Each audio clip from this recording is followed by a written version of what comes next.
Item ಯಾವುದೇ ಇರಲಿ try ಮಾಡಿ ಆಚಿ chicken masala. Aachi chicken masala.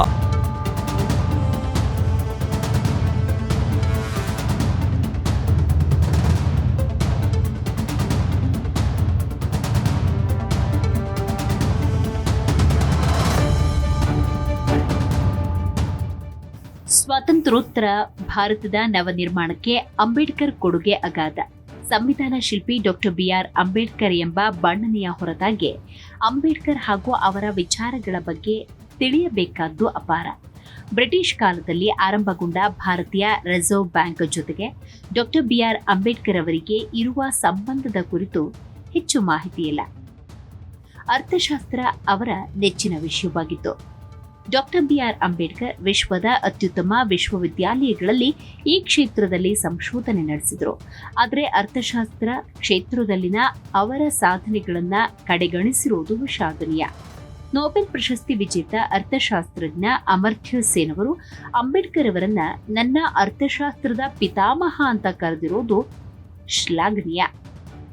The London school of ಎಕನಾಮಿಕ್ಸ್ನಲ್ಲಿ ಅಂಬೇಡ್ಕರ್ ಓದಿರೋದ್ರ ನೆನಪಿಗಾಗಿ ಲಂಡನ್ನ ಕಿಂಗ್ ಹೆನ್ರಿ ರಸ್ತೆಯಲ್ಲಿ 4 ಅಂತಸ್ತಿನ ಅಂಬೇಡ್ಕರ್ ಹೌಸ್ ಇದೆ.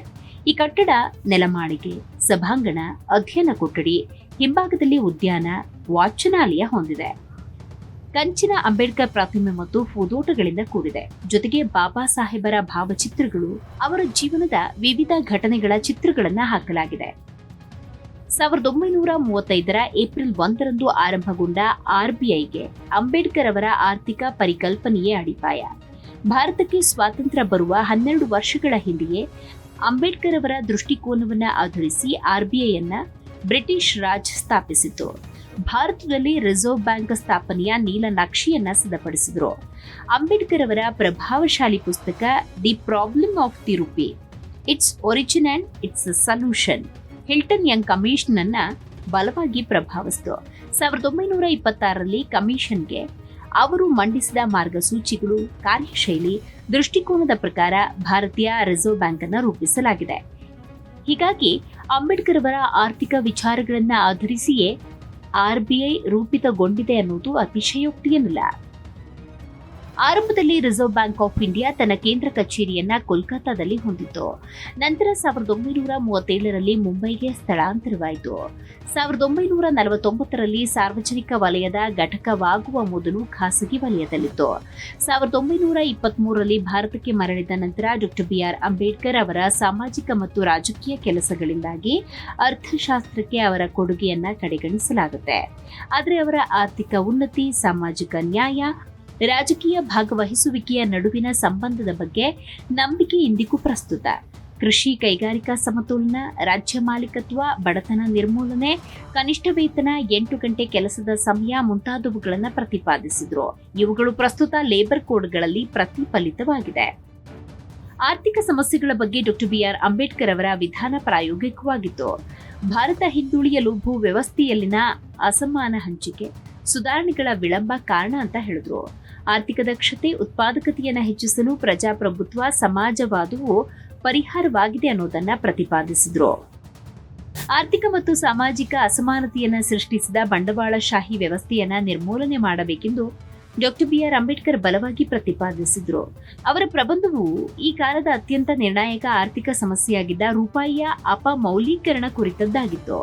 ಹಣಕಾಸು ಆಯೋಗದ ವರದಿಯನ್ನ ಪ್ರತಿ 5 ವರ್ಷಗಳ ಅಂತರದಲ್ಲಿ ಮಂಡಿಸಬೇಕು ಅನ್ನೋದು ಅವರೇ ನೀಡಿದ ಮಾರ್ಗಸೂಚಿ.